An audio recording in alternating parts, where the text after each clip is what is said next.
15, 16 এবং 17 তারিখ যে জনকল্যাণ শিবির হবে, সেই জনকল্যাণ শিবিরে আপনারা SBMG, IHHL বা যে শৌচাগার, সে শৌচাগারের জন্য আবেদন করতে পারবেন। আপনাদের SBMG বা IHHL শৌচাগারের আবেদন অ্যাপ্রুভ হলে আপনারা 12,000 টাকা আপনাদের অ্যাকাউন্টে পাবেন, সেটা নিয়ে আপনারা শৌচাগার নির্মাণ করতে পারবেন। তো এই SBMG শৌচাগার নির্মাণের জন্য আপনাদেরকে এই ফরম্যাটে আপনাদেরকে জনকল্যাণ শিবিরে আবেদন করতে হবে। তো এই ফরম্যাটটা আপনারা ফিল আপ করবেন, ফিল আপ করে এই ফরম্যাটটা আপনারা জনকল্যাণ শিবিরে জমা করবেন। সেক্ষেত্রে আপনাদের অ্যাপ্লিকেশন অ্যাপ্রুভ হলে আপনারা 12,000 টাকা ল্যাট্রিন বা শৌচাগার নির্মাণের জন্য পাবেন।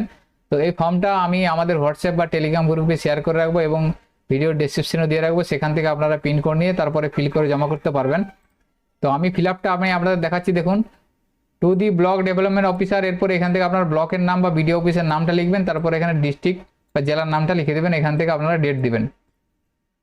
ডেট দেওয়ার পর দেখুন সাবজেক্টে বলা আছে application for construction of individual household latrine IHHL under SBMG programme, অর্থাৎ SBMG গ্রামীণ থেকে এই প্রোগ্রামটা হবে, অর্থাৎ শৌচাগার নির্মাণের জন্য আপনি আবেদন করতে চাইছেন, সেটা DBD মাধ্যমে হবে।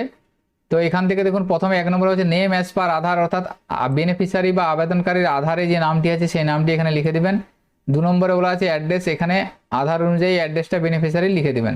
3 নম্বরে দেখুন বলা আছে আধার নাম্বার, এখানে বেনিফিশিয়ারি বা উপভোক্তার আধার কার্ড নাম্বারটা লিখবেন। লেখার পর এখানে দেখুন মোবাইল নাম্বার, 4 নম্বরে উপভোক্তার মোবাইল নাম্বারটা লিখে দিচ্ছেন। মোবাইল নাম্বার লেখার পর 5 নম্বর যেটা আছে এপিক নাম্বার, অর্থাৎ উপভোক্তার ভোটার কার্ড নাম্বারটা লিখবেন। লেখার পর এখানে দেখুন হ্যাবিটেশন, পাড়া বা মহল্লাটা লিখবেন, অর্থাৎ এখানে গ্রামের নামটাও লিখে দেবেন। লিখে দেওয়ার পর ভিলেজের জায়গায় আবার গ্রামের নামটা লিখবেন, যদি ওই গ্রামে পাড়া থেকে থাকে তাহলে পাড়ার নামটা এখানে হ্যাবিটেশনে লিখে দেবেন। লিখে দেওয়ার পর 8 নম্বর বলা আছে দেখুন জিপি অর্থাৎ গ্রাম পঞ্চায়েতের নামটা আপনারা লিখবেন। 9 নম্বর আছে ব্লক, অর্থাৎ আপনাদের বিডিও অফিসের নামটা লিখে দেবেন। 10 নম্বরে ডিস্ট্রিক্ট বা জেলার নামটা লিখে দেবেন। লিখে দেওয়ার পর 11 নম্বরে বেনিফিশিয়ারি বা উপভোক্তার বাবা অথবা স্বামীর নামটা এখানে লিখে দেবেন। মেল ফিমেল যেটা হবে সেটা এখানে লিখবেন। ক্যাটাগরি, অর্থাৎ ওই উপভোক্তা যদি BPL হয়ে থাকে BPL লিখবেন, APL হয়ে থাকলে APL লিখবেন। Sub category SC ST general যেটা হবে সেটা লিখবেন।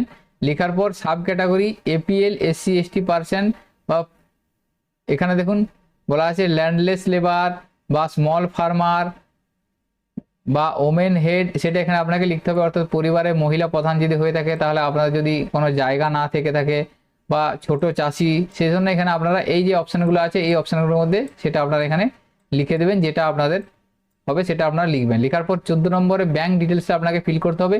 এখানে দেখুন ব্যাঙ্ক ডিটেলসে প্রথম হচ্ছে নেম অফ ব্যাঙ্ক, ব্যাংকের নাম, IFSC কোড, ব্রাঞ্চের নাম, অ্যাকাউন্ট নাম্বার, এটা লিখে দেবেন। লিখে দেওয়ার পর এখানটায় বেনিফিশিয়ারিকে সিগনেচার বা সই করাতে হবে এবং ডেটটা দিতে হবে। ডেট দেওয়ার পর এই অ্যাপ্লিকেশনটা আপনারা জনকল্যাণ শিবিরে জমা করবেন, সাথে আপনাদের আধার কার্ড, ভোটার কার্ড এবং যে ব্যাংকের ডিটেলসটা দিলেন সেই ব্যাংকের জেরক্স, এই সমস্ত ডকুমেন্টস দিয়ে আপনারা জমা করবেন। জমা করলে আপনাদের যদি অ্যাপ্লিকেশনটা অ্যাপ্রুভ হয়ে থাকে, সেক্ষেত্রে আপনারা SBMG-তে শৌচাগার নির্মাণ করার জন্য যে টাকা, সে টাকা পেয়ে যাবেন। তো আজকের ভিডিওতে এই ইনফরমেশনটি আপনাদের সাথে শেয়ার করার ছিল।